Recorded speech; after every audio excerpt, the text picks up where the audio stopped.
السلام عليكم ورحمة الله وبركاته. النهاردة أنا جايبة لكم ممبار اللي هو من عند الجزار اللي مش متنضف. هنعمله مع بعض النهاردة غدانا الممبار دوت، فقلنا نشارككم معانا. بيتعمل ازاي، بيتنضف ازاي، وبيتحشي ازاي، وبيتحمر ازاي. تابعونا لغاية آخر الفيديو، هوريكم خطوة بخطوة.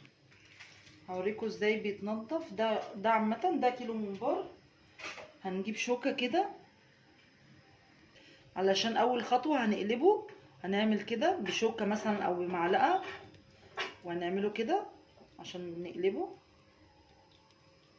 كده اهو، خطوه بخطوه معاكم. البنات اللي مش عارفه تعمله، هو سهل جدا. هنقطعه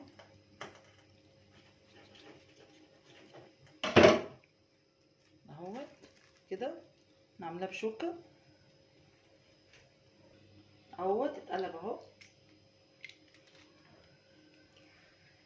هننضفه ازاي بقى؟ بالسكينه، بس ما تكونش السكينه حاميه، يعني السكينه تكون بارده شويه عشان ما تقطعوش.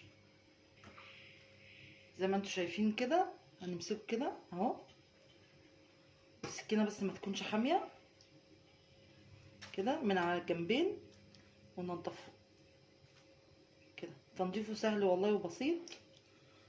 ودوت قطعه من اللي متنضف. والله اللي متنضف ده بيبقى صيني، او مش يعني ايه، ما بيبقاش ليه طعم زي البلدي اللي جاي من الجزار اللي هو اللي مش متنضف. اخر واحده هنعملها هي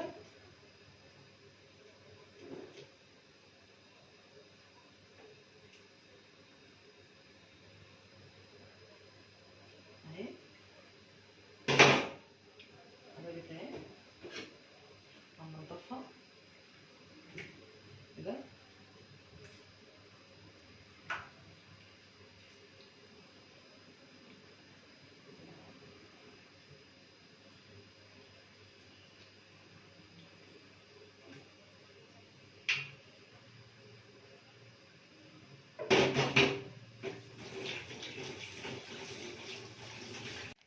طبعا هنكون محضرين ميه نحط فيها دقيق، وهنحط ملح وليمون. طبعا هنعصر فيها ليمونه، وهنحط بقى فيها الايه، الممبار اللي احنا قلبناه ونضفناه اهوت.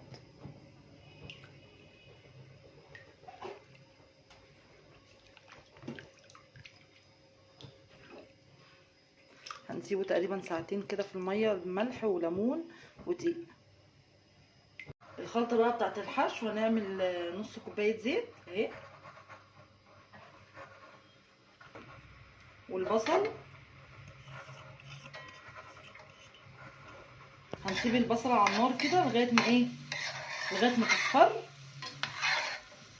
البصله اصفرت، هننزل بالطماطم او القوطه، يعني عامه هي طماطم او قوطه كده. هنسيبها بقى لغايه ما تتسبك.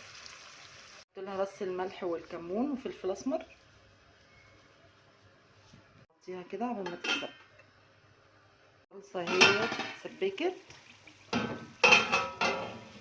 هنضيف عليها الخضره اللي هي شبت وكزبره وبقدونس. هنطفي النار، وبعد كده بقى نحط الرز.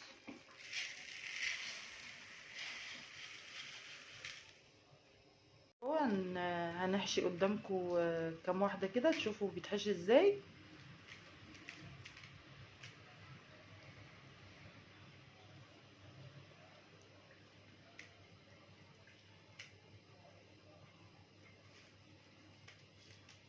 اهو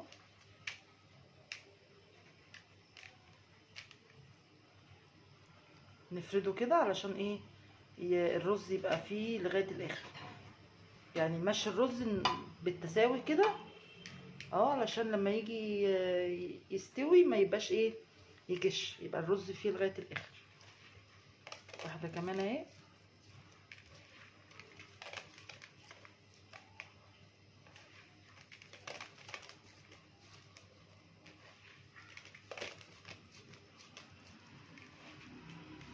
هنحط حله فيها ميه، اول ما تغلي هنحط فيها ورق غار وبصلايه وطماطمايه، وبعد كده هننزل فيها الممبار زي ما انتم شايفين كده. بس تكون ميه مغليه كويس جدا عشان ما يفكش. ننزل فيها الممبار كده اهو. بعد ما عدى نص ساعة هنطلعه كده من الشوربة. هنبتدي بقى نحطه في الزيت عشان يتحمر.